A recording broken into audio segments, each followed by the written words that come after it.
No be for you go do. Say tonight you go do no. Ofe pa me with a go. Alpha bro, me I dey comot o.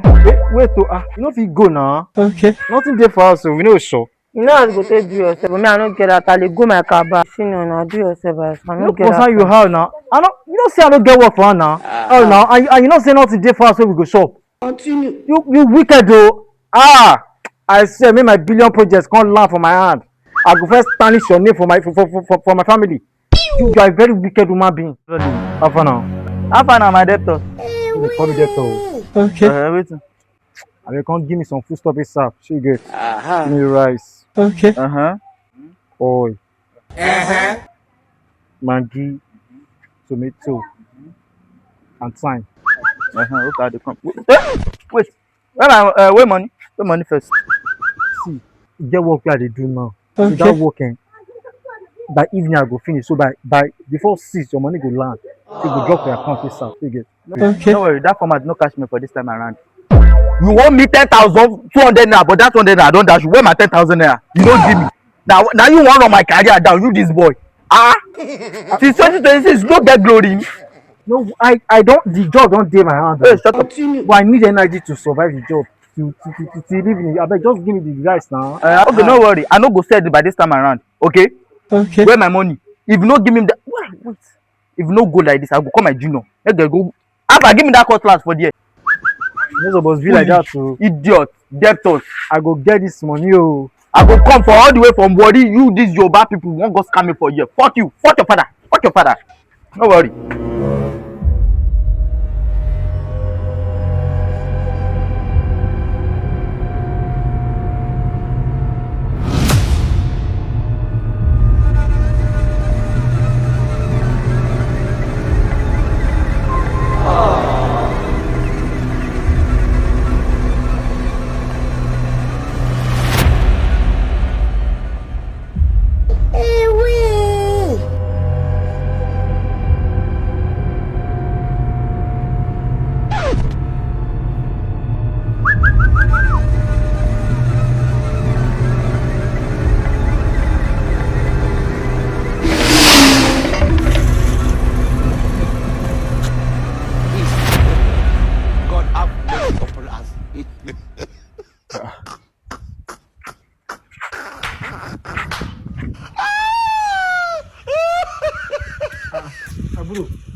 I carry food, you see me. You don't pursue me. Why now?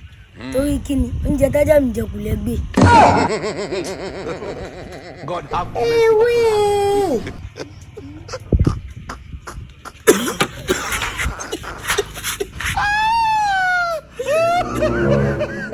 Like this. Go collect my money. I go do for weekend. Money I want to do for weekend. Okay. I want to collect this money for this boy, and I want to do myself for this weekend. AJ, is this so?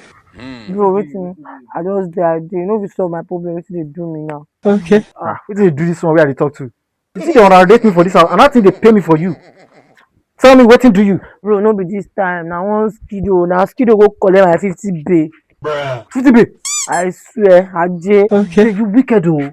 Now devil you be. You get 50 bay for this house. You get shop today. Wait dog shop remain now shop.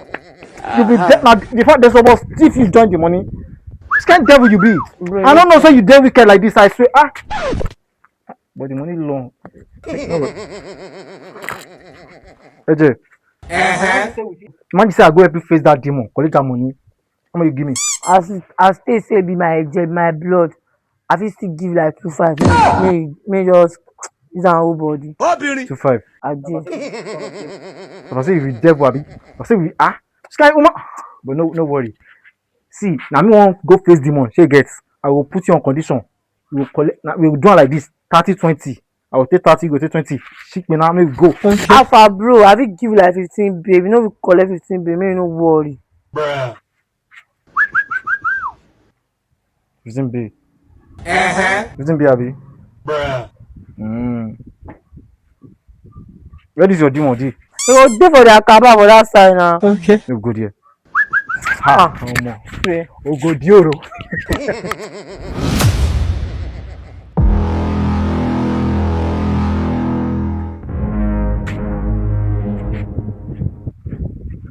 Skido. Okay. You do want pete shit too. You don't forget say this girl na my sister. Continue. See, if you dey do anything for street, no dey mention this one. You wan you collect a whole 50k for this girl. You wan kill the girl? Free am na. Wá Snazzi, máa mọ́ ròdò tó máa bẹ́ sọ́kò tó kọ́ lòdù. Okay. Kí ló ṣí ẹ̀? Ṣọ́rọ̀ ẹ wá ní àbúrò rẹ wá. Ìdẹ̀ lọ wọnú àbẹ̀tẹ̀ lọ parọ́ mọ́ ara Skido. Abeg dey, you know they introduce people to na boys because I no understand who you be. And you wan go dey follow me dey car for here? Okay. Eh? You dey met? See, abeg they enter on our boy make dem know who dem dey talk to. Right. Miss Snazzi Odobsin, Ogomo let's say that one. Rally. As it stand now, everybody dey fly. Snazzi. Because I no too understand. Ajá ẹ̀ tó bá wọlé tẹkùn má fẹ́ jẹ́ wẹ̀. Okay. Me gangan abi. Ara ń kan mi mi ò wojú ṣe mi ò wojú ẹni tó dá mi. Iná ni mi ò wojú ẹni tó kó mi jọ. Tó bá lọ rú wá, a máa kó ẹjọ́ bí iná kándù. Ó ti yẹ. Okay. Ìgboro ni mí o. Okay. See, me I dey tell you one thing. You say me gboro where you stand. Okay. I'm watching you dey now. Baby, I know your story now. That time we dey for Agege with the operate. That time wey you dey there. Now when I come this area, now I come mellow.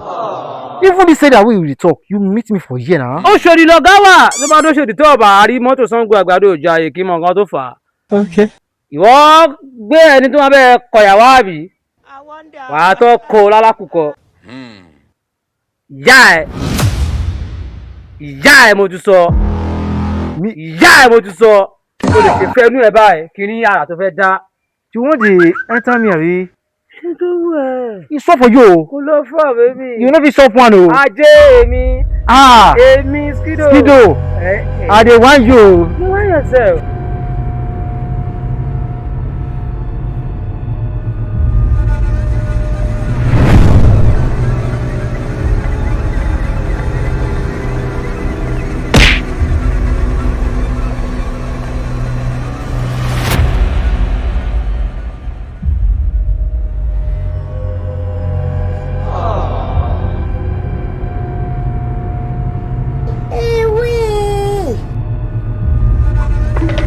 Rally.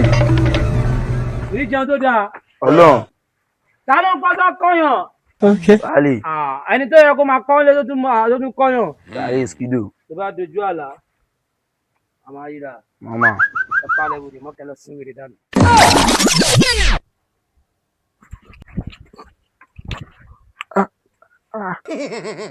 This guy is not sense G with this one. Okay. Miss Skido dey beat me for my kaba. Miss Snazzi Odobsin, me dey beat me for dream. Which kind of level without? I don pass that level. Continue. Wetin dey do this one? Na Skido. How don take concern me? Okay. Skido collect my market for my boy hand. Market boy. Market wey worth like 50 bay. 50 bay. Yes. Skido. Yes. Say no be say this dream wan come true like this.